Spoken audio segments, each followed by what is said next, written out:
Hey guys, welcome back to the channel.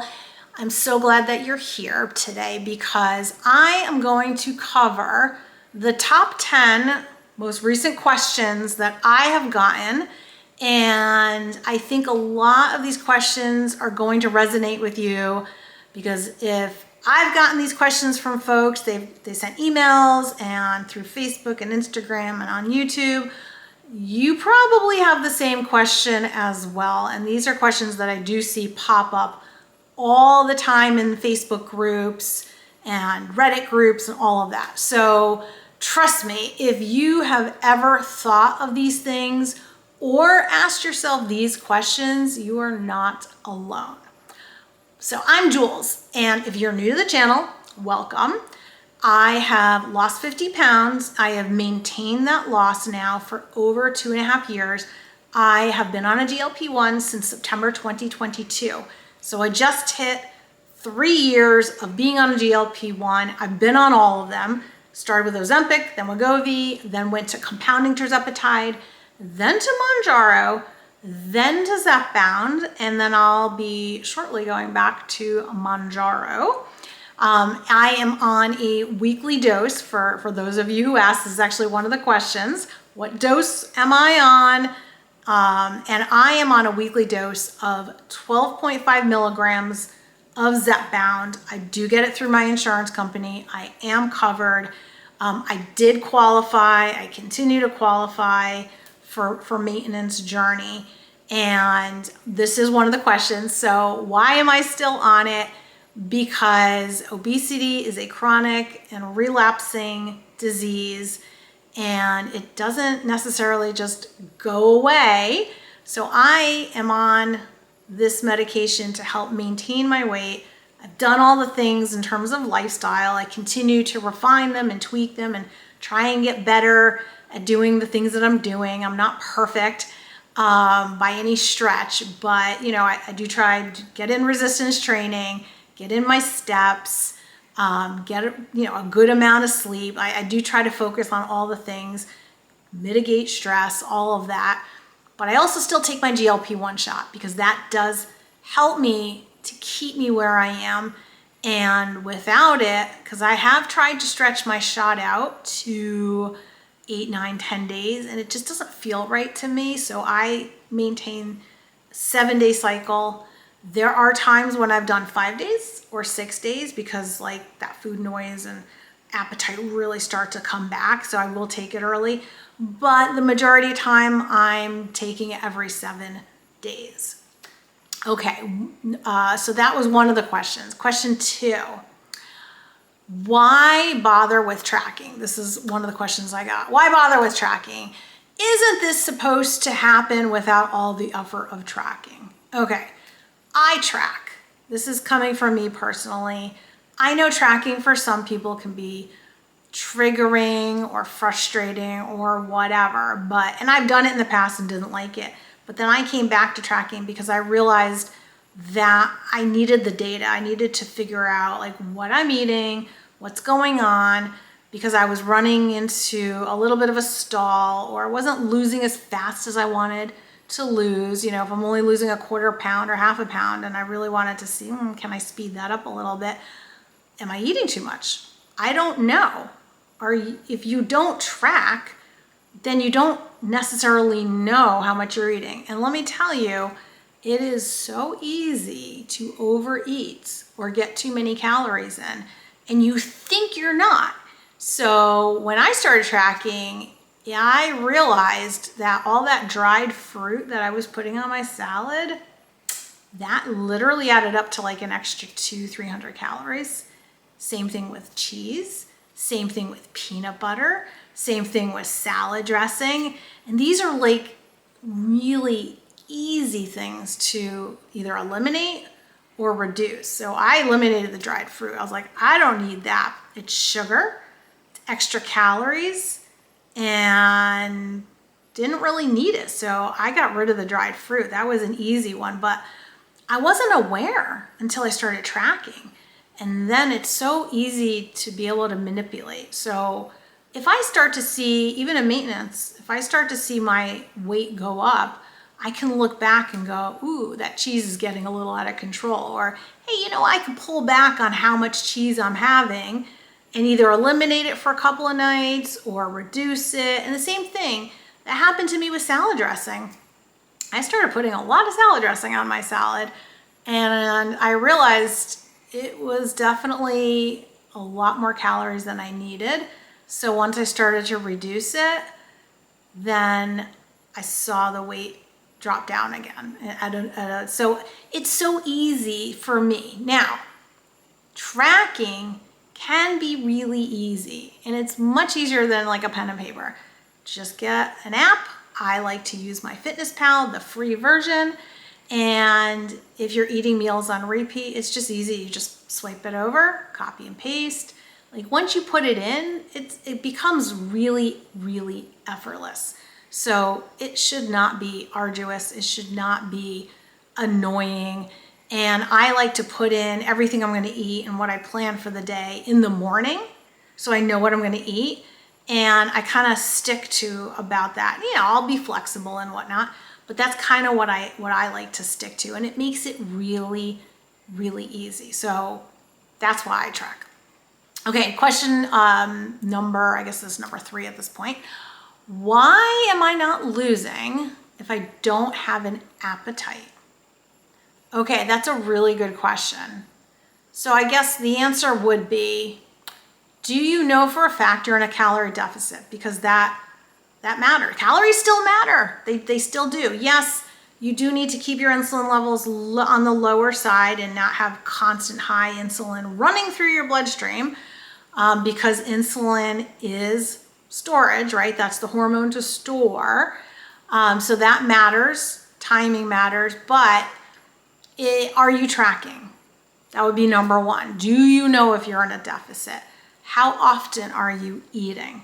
That matters too, because if you're eating 5 meals a day or 3 meals and 2 snacks, then you're constantly keeping your insulin levels high. You're telling your body to not tap into your fat storage by eating so many meals.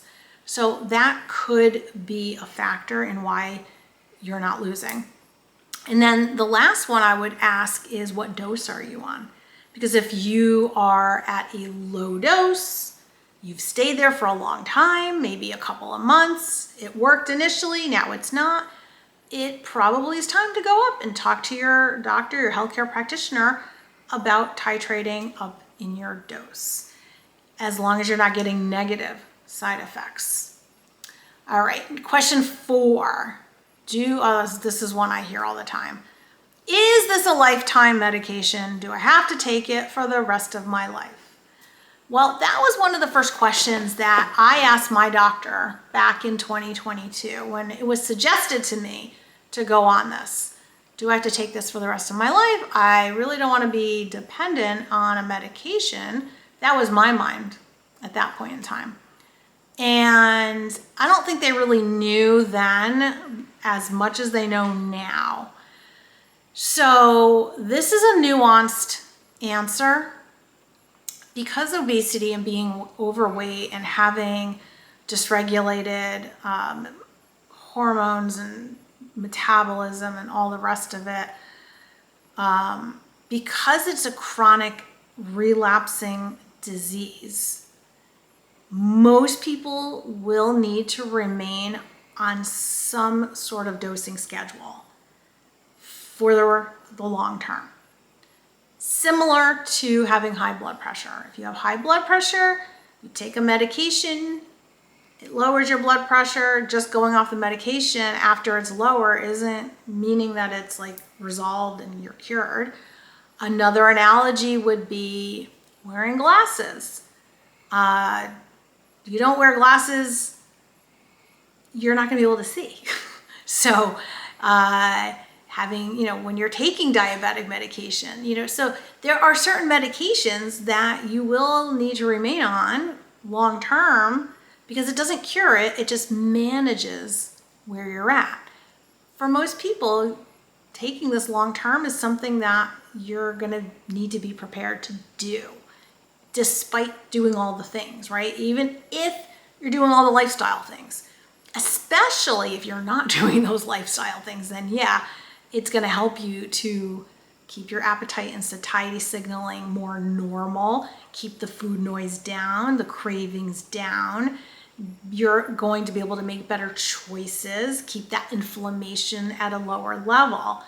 But even if you're doing all the things like me, like I feel like I'm pretty much doing all the things, but I still need this because I've been metabolically dysregular pretty much my whole life. And if that's you, then plan on it. And there's no shame in it. There's nothing wrong with it. But the people that can go off of it, and there are absolutely people who can go off and be fine. I have a whole video that goes into all the nuances and like you can figure out which one you are. Are you one of those people that are going to need to stay on it, or are you someone that could come off of it? And I'll put a link to that in the description box.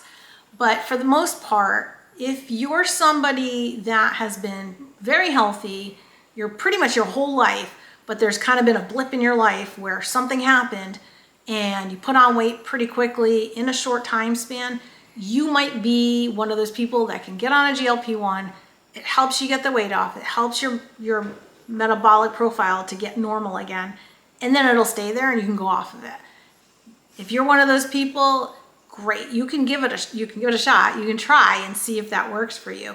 But I've known way too many people, I've seen it way too many times where people go off of it and they do gain the weight back because the appetite goes crazy.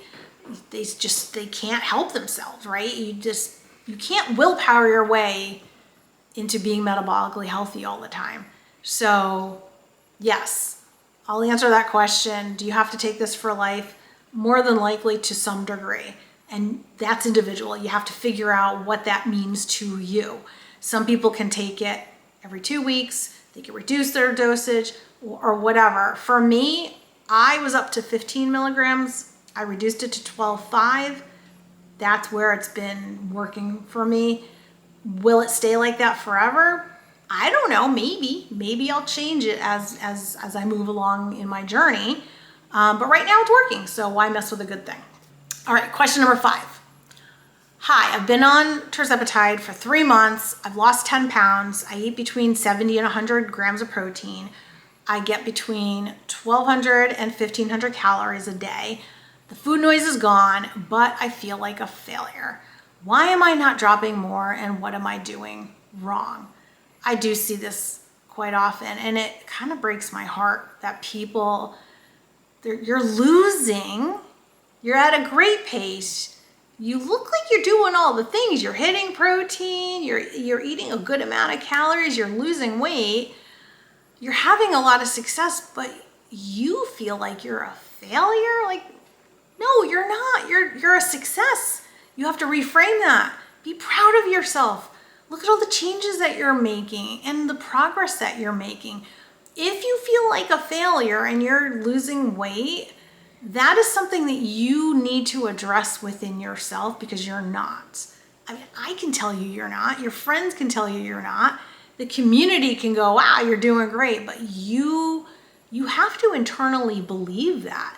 If you're making changes and you're taking a GLP-1 and you're hitting your protein and you're doing all the things, and you're losing weight, and that's a good pace, you're doing great. Just keep doing what you're doing. You're gonna get there and you're gonna see the success. And then when you get to your goal, well, then it's time to go into phase number 2, which is maintenance phase.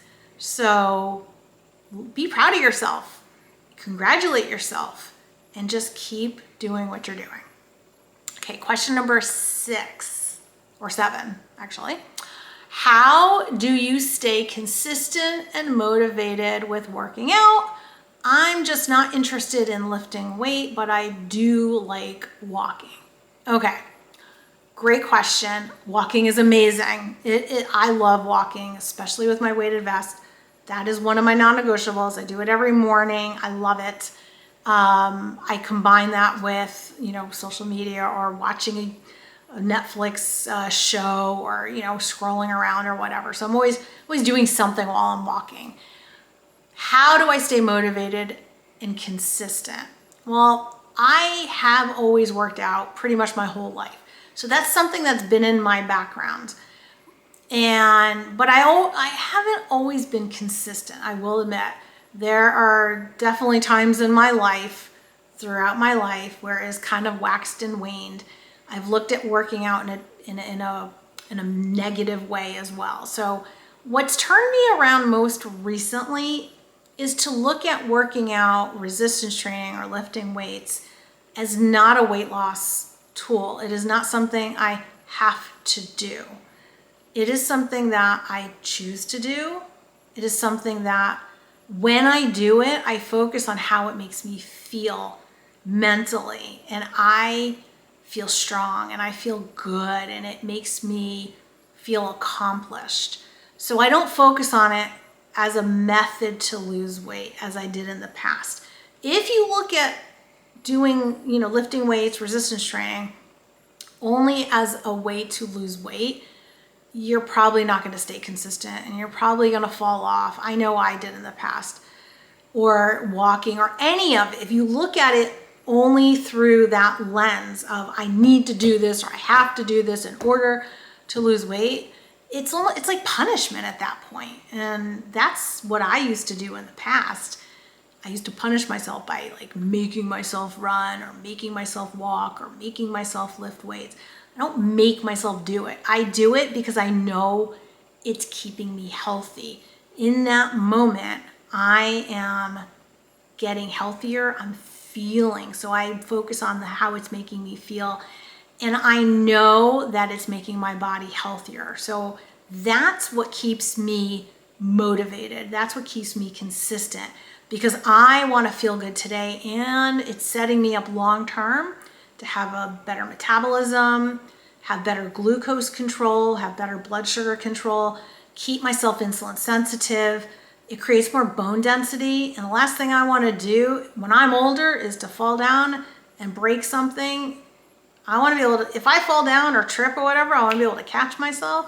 And that's what having muscle does.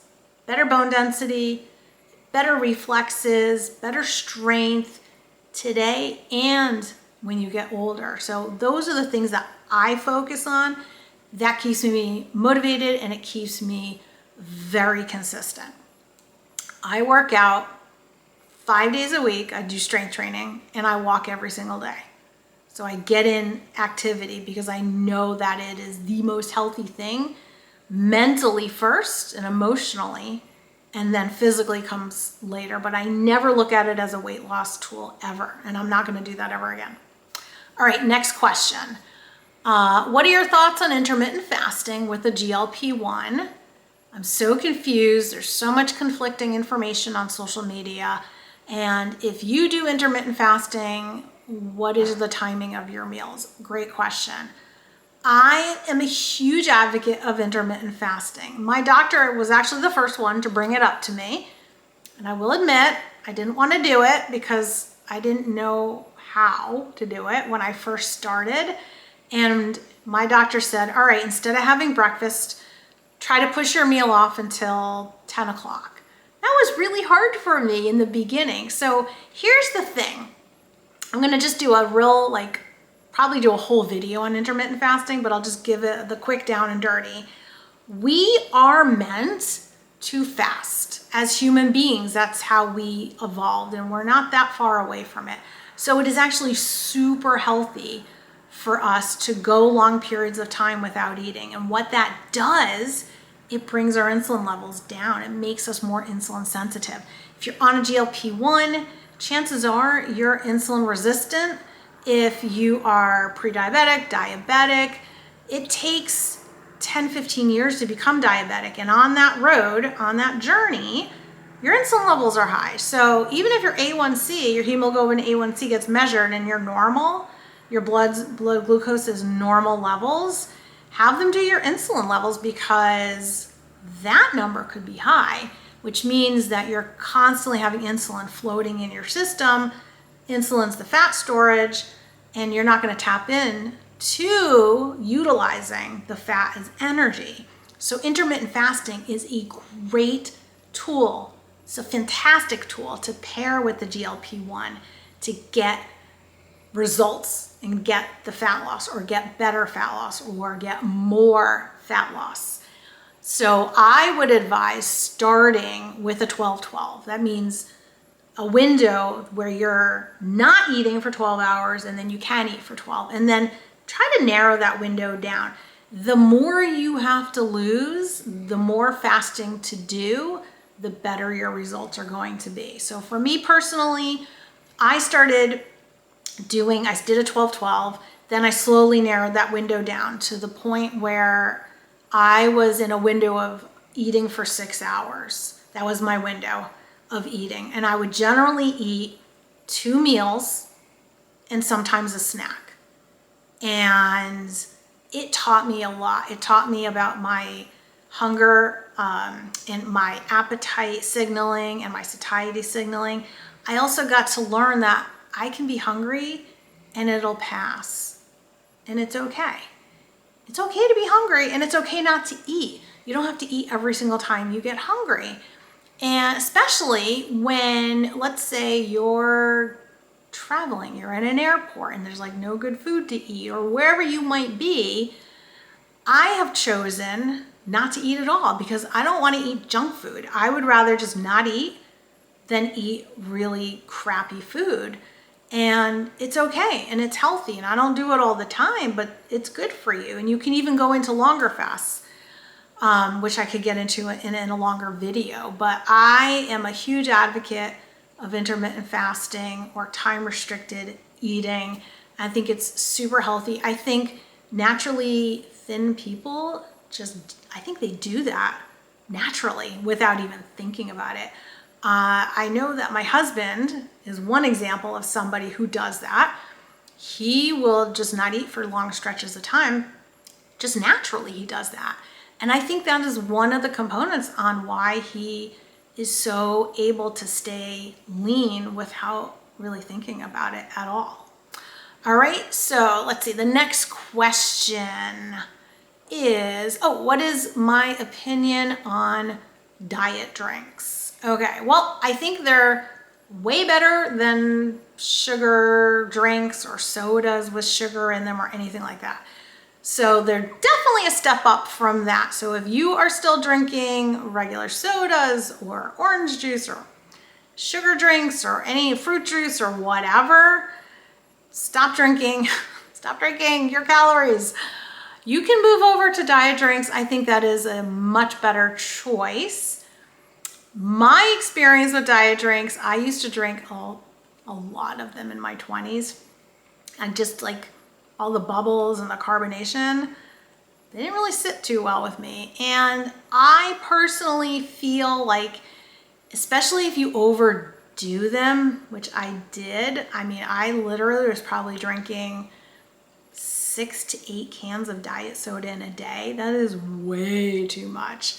1 a day, probably not so bad, but when you did what I did, I definitely had a negative result from that. I think it actually increased my appetite because I got to a point where I said to myself, okay, I'm gonna just cut these out and see what happens. Like cold turkey, cutting them out, and I felt so much better. So I also think that the diet drink or whatever artificial sweetener they put in there, it probably does change your microbiome. And I am guilty. I do put Splenda in my coffee. So I am guilty of that. It is something that probably eventually I should probably work on getting off of. I also use monk fruit, which is a natural sweetener, kind of combine the two. But it is in a smaller amount, but it's probably not that great for your microbiome in your gut. So eventually I would try to wean out from the diet, and maybe, water obviously is a better choice, but I think it's okay at the end of the day. All right, next question. I am 45 years old. I'm in perimenopause. I am thinking of bioidentical hormone replacement therapy along with my GLP-1. Do you have any experience with this? And if so, does it help? Do I have experience with it? Yes, ma'am, I do. All right, so I am 54 years old. I've personally been on bioidentical hormone replacement therapy for over 20 years. Yes, I started in my early 30s. I know BHRT is getting more into the mainstream, which is fantastic. It's getting out there more. More women are becoming more aware of it. And yes, I have had experience for over 20 years. It is life changing. I am so fortunate that I was able to get on it back then. It has changed my life. It has made me healthier. Paired with a GLP-1, that's the magic right there, especially if you're in perimenopause. If you are anywhere in your 30s, you could be going through perimenopause like me. Typically, it doesn't happen until you around 40-ish years old or so. Your hormones start to decline and you start putting on weight, and all of a sudden you're like, where did this come from and how did this happen? So love, love, love BHRT. I love combining it with a GLP-1. And I think there's studies out there now that are being done that show the two paired together will really maximize your weight loss. It will make you the most metabolically functional human being, and you'll just feel so much better. All right, and I think this is a bonus question, number 11. I think we're up to 11. This is it, though. This is the final question. I just started week 1 of my journey, and I'm not hungry. Should I force myself to eat? Oh boy, do I see this. And I see people answering this question. And I'm going to take a different perspective than most people, because I've seen people answer this question by saying, yes, force yourself to eat and you should eat and da-da-da. I'm not going to take that stance. If you're not hungry, don't eat, especially in the beginning, right? The first couple of weeks you're on this journey and you're taking a GLP-1, and if it hits you that hard and you're like, holy cow, I don't feel hungry for the first time, and you have especially if you have a lot of weight to lose, don't eat. Don't force yourself. This is a time to tune in, to really start listening to your signals. It's not going to last forever, and it's okay not to eat. You have enough fat stores on you that your body can pull from that as energy. Now, if you're on this long term, of course, at some point you do need to eat, because you do need to get some nutrients in, right? You need to get your electrolytes. You need to absolutely stay hydrated. So if you're not eating, you have to drink, though. You have to make yourself do. That, force yourself to drink water and get in some electrolytes or pinch of salt, because that can be dangerous if you're not drinking enough. And these medications, not only do they suppress your appetite, but they also suppress your thirst, and you don't really think about drinking or even want to drink. So that is something you do need to force yourself to do, is to drink. I still force myself to drink even if I don't feel thirsty. I drink a lot of water first thing in the morning, and then I drink throughout the day as well. And coffee and tea do count, unless you're drinking excessive amounts, they do count as hydration. But in terms of eating when you're not hungry, don't force yourself, because this is the whole point. It's supposed to suppress your appetite. It's supposed to get your insulin levels lower, and you're going to get more of an appetite, as you move along in your journey anyway. I mean, I've never been like that. I've always been able to eat, even with the GLP-1. And yes, maybe at times I would have half a dinner or a few bites and be like, nope, I'm done. But one of the things that I told myself, if I wasn't hungry, I'm not eating. And if I didn't want to have a meal, I didn't have a meal.